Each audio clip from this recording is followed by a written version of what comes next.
Would you like the look of foiled cards but not the price tag? I'm going to show you how. So I really want and I love the foil effect. So this is literally every bit of foil that I have.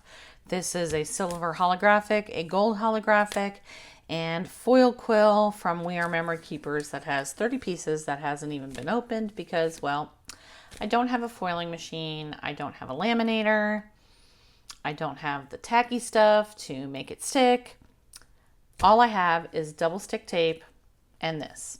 So I needed to come up with a viable solution, and I started to research. And I found this fantastic video on YouTube done by Lou Collins. And I'm going to link her YouTube down below in the description box. But she figured out how to get the foiled look without all the foil gizmos, which means it's a lot cheaper. So let me show you what I learned. This first example is a cover plate with gold metallic cardstock. If you have the metal dies, then you must have some sort of die cutting machine. So this one happens to be a Spellbinders Platinum 6. So just like normal, I'm going to go ahead and die cut out the cover plate onto my metallic cardstock. I've got a little bit of mint tape here, and I'm going to run it through my machine.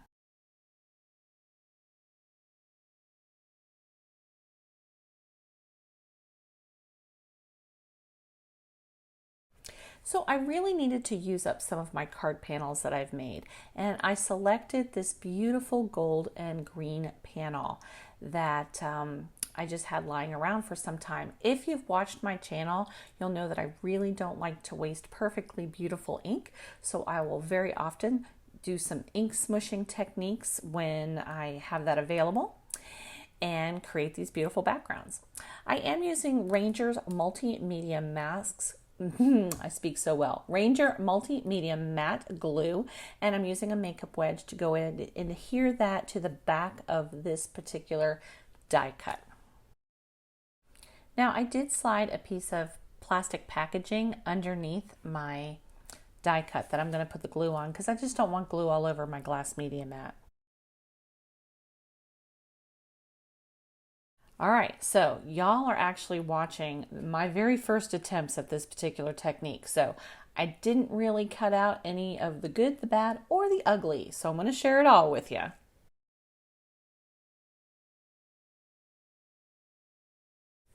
Once I've adhered my gold metallic cardstock to my ink smushed background, I'm going to place a clean piece of acetate packaging on top and then my acrylic block on top of that. That way, if any glue seeps through, it won't end up on my acrylic block. Okay, I've set that one aside, and I'm going to use Sizzix Layered Plaid. And this time this is a like an aluminum foil metallic card, and I'm going to follow the exact same process, only this one is layered. So I wanted to see how the two would mesh up with one another using the same technique. So I'm going to go ahead and cut out both parts, and we'll see what happens. For those of you who have been die cutting for a while, you know that you need to follow whatever specifications for sandwiches that your particular die cutting machine says it needs.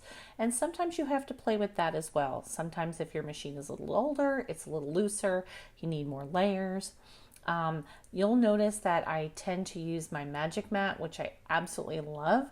I'm still using my original top plate. I've never changed that, but I have changed my magic mats. I have a couple of them.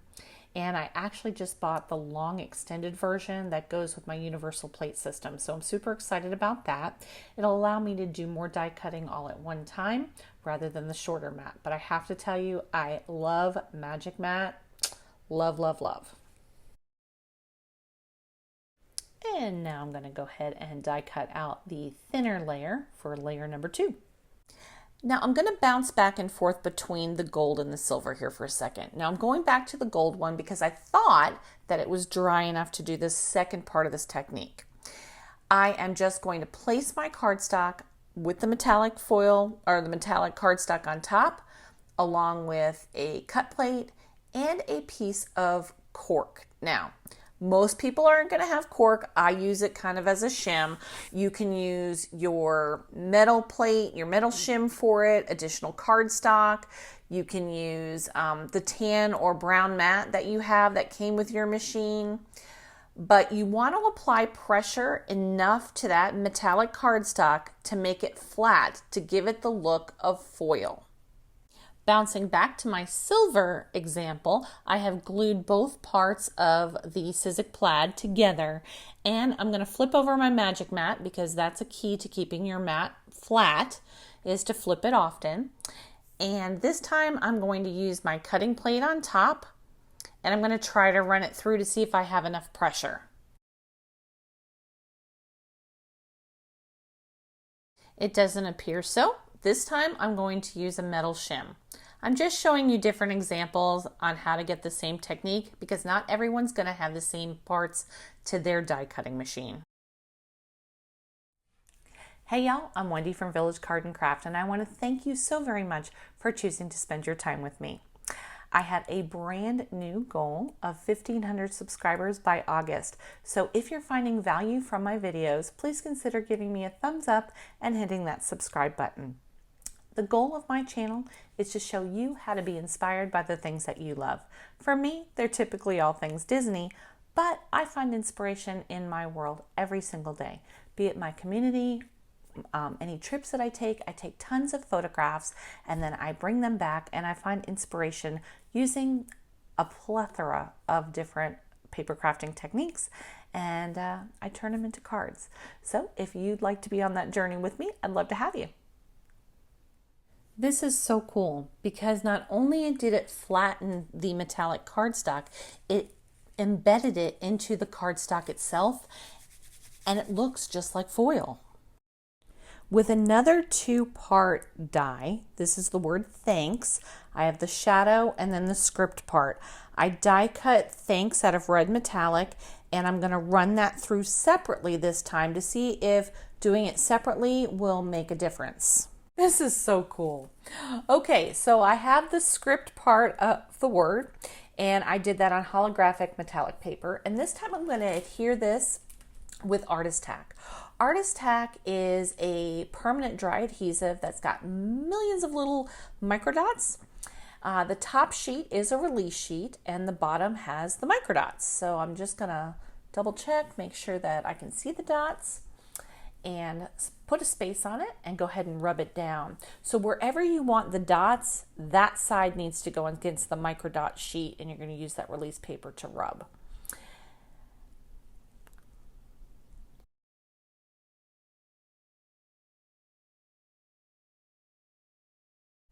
Line up my word and go ahead and give it a good firm press to activate the microdots. And then I'm gonna run it through my die cutting machine again. It looks beautiful. Now, you could leave it that way if you want the top to have some dimension, but my goal here was to really see whether or not doing the 2 steps when there's 2 dies involved, doing them separately or together would make a difference. All right, going back to my die cutting machine, I have reinstalled, so to speak, my layers that I need, and I'm going to use my top plate again and the metal shim. However, as you can see, it took too much pressure, so I'm going to take away the metal shim and I'm going to try the cork again. Let's see if this one goes through. That one worked much better. The cork has a lot of give, so I got just enough pressure, and this turned out stunning, guys. I'm blown away by this technique. I can't even begin to tell you. Look at that. It looks just like foil. Gorgeous. So for this experiment so far, I have 3 different cards started. Now let's look at the last one. Here I'm using Sizzix's Christmas trees, and I wanted to have something that had a bit of an opening that I could do some inking in the middle. So I'm going to cut these babies out of green metallic cardstock. That was the other experiment. I wanted you to see different colors used in the same way.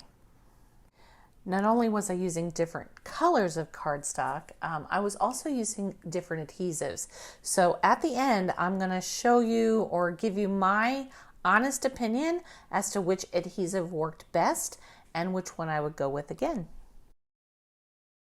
This part, I'm going to use Elmer's spray adhesive on the back of my die cut Christmas trees. Now, I don't recommend doing this inside. I do have a splat box that I used. It does get a little messy, but I wanted to see if it was going to be easier than trying to deal with all the little bits of glue or using a makeup wedge, what have you. So my trees are going to go on a background that was done with a shaving cream foam technique that I will link above. It is so much fun, hands down one of my favorite projects ever. And as you can see, I'm going to attempt to adhere my trees down to this background, and it doesn't hold. So I've got to go back to the drawing board, go back to the splat box, and reapply my spray adhesive with a much heavier hand this time. Okay, with a second application of spray adhesive, I go ahead and apply my trees. And I am going to overlap my trees just a tad, but it makes absolutely no difference in the scheme of things.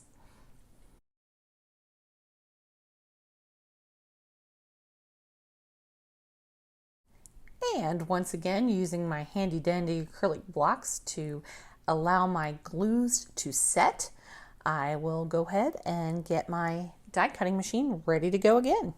Okay, I'm trying a new sandwich. The platform, the top, my cardstock, my gray rubber mat, my cutting plate.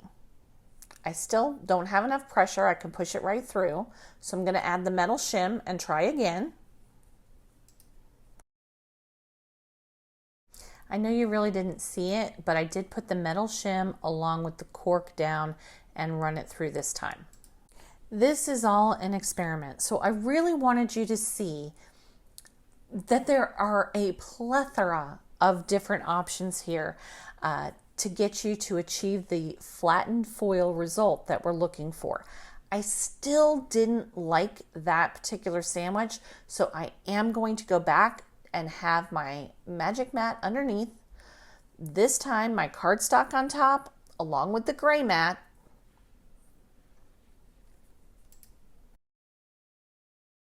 My cutting plate and the cork on top. And this time is perfect. I absolutely love the flat foiled effect I'm getting just from metallic cardstock. For this card, I wanted to see if my metallic cardstock would now act as a resist. So I started off with shabby shutters, and I do change that later on, and a blending brush. And I'm just coloring in the inside of this card. I still was hoping to get part of the swirliness out of the backdrop, which if you're looking at it fairly close, you can see it, but from a distance, you really can't. But it works. You just ink it up in the center and then use a piece of paper towel and just wipe off the remaining ink. So the flattened out metallic now acts as a resist to the ink. It's really genius.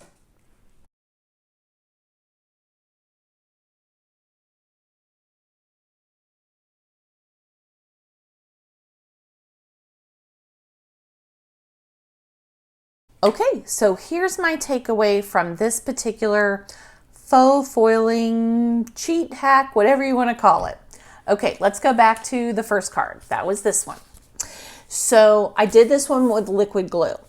And my thoughts on that was I was really impatient and couldn't wait to try this. And I should have waited.